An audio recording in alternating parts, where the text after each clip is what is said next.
লক্ষ্মীর ভাণ্ডার প্রকল্পটি চালু হয়েছিল ২০২১ সালের সেপ্টেম্বর মাসে ১,৩৯,০০,০০০ উপভোক্তাকে নিয়ে। তখন জেনারেল কাস্টের অন্তর্ভুক্ত মহিলারা মাসে ৫০০ টাকা এবং SC/ST এর অন্তর্ভুক্ত মহিলারা মাসে ১,০০০ টাকা করে পেতেন।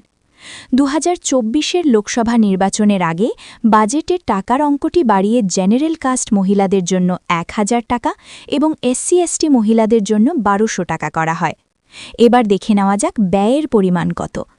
রাজ্যের women and child development and social welfare বিভাগের তথ্য অনুযায়ী সরকার লক্ষ্মীর ভাণ্ডারের জন্য ৫,৭৫৪ কোটি টাকা ব্যয় করে সেপ্টেম্বর ২০২১ থেকে মার্চ ২০২২ পর্যন্ত।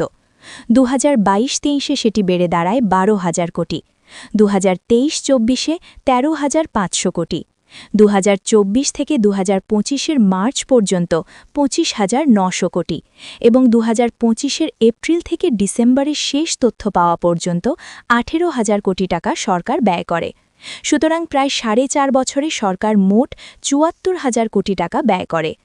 সরকারি তথ্য অনুযায়ী মোট ২,২২,২৫,৩৪২ জন মহিলা বর্তমানে এই প্রকল্পের সুবিধা ভোগ করছেন, যার মধ্যে ২৯,৪৫,৯৭২ জন হলেন স্কেডিউলড কাস্টের অন্তর্ভুক্ত এবং ৪,৭৮,৪২৭ জন হলেন স্কেডিউলড ট্রাইবস এর অন্তর্ভুক্ত।